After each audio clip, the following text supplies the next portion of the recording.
বৃষ্টির দিনে যদি বৃষ্টি বিলাস করার সাথে সাথে হয় গরম গরম খিচুড়ি আর মাংস, আর তার সাথে যদি হয় পাটায় বাটা লাল মরিচের ভর্তা, তাহলে তার কোনো কথাই নেই। খিচুড়ি প্রেমীদের কাছে খিচুড়ি যেন হয়ে ওঠে অমৃত। সময়ের সাথে সাথে মানুষ বদলে গেলেও বৃষ্টির দিনে খিচুড়ি খাওয়ার মজা কখনোই বদলাবে না। বৃষ্টির ছোঁয়ায় প্রকৃতি যেন সজীব হয়ে যায়, আর আমাদের মনও তেমন সজীব হয়ে যায়। আর বৃষ্টি কার না ভালো লাগে বলেন তো? আমি তো বৃষ্টি দেখে খিচুড়ি রান্না শুরু করে দিয়েছি। আমার খিচুড়ি কিন্তু অনেকটা হয়েও এসেছে। এখন নেড়েচেড়ে দেখছি খিচুড়িটা কতটুকু হলো।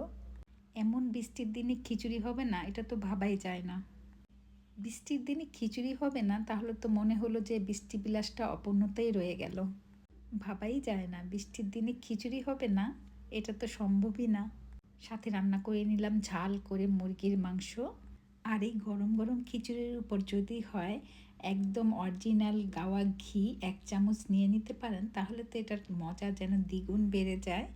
আর যারা আমার মতো ভোজনপ্রেমী তাদের তো জিভে পানি চলে আসার কথা। আর যখন আমি ভুনা খিচুড়ি রান্না করি তখন তো ঘি সাথে না হলে মনে হয় যে এটার স্বাদটা পরিপূর্ণই হয় না। আর এই ঘি ছাড়াও খিচুড়ি মুখে নিলেই মনে হয় কিছু একটা কমতি আছে। আমার কথা হলো খাবো অল্প, কিন্তু মজা হতেই হবে।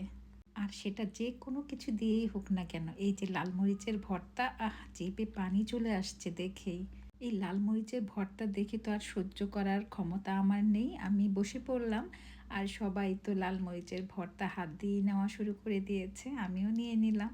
তো এটা মাখানোর সময় এমন একটা গ্রান ছিল, কারণ এটা হচ্ছে শুধু লাল মরিচের ভর্তা নয়, এটা হচ্ছে চ্যাপা শুটকি দিয়ে লাল মরিচের ভর্তা, তাও আবার পাটায় বেটে করা হয়েছে।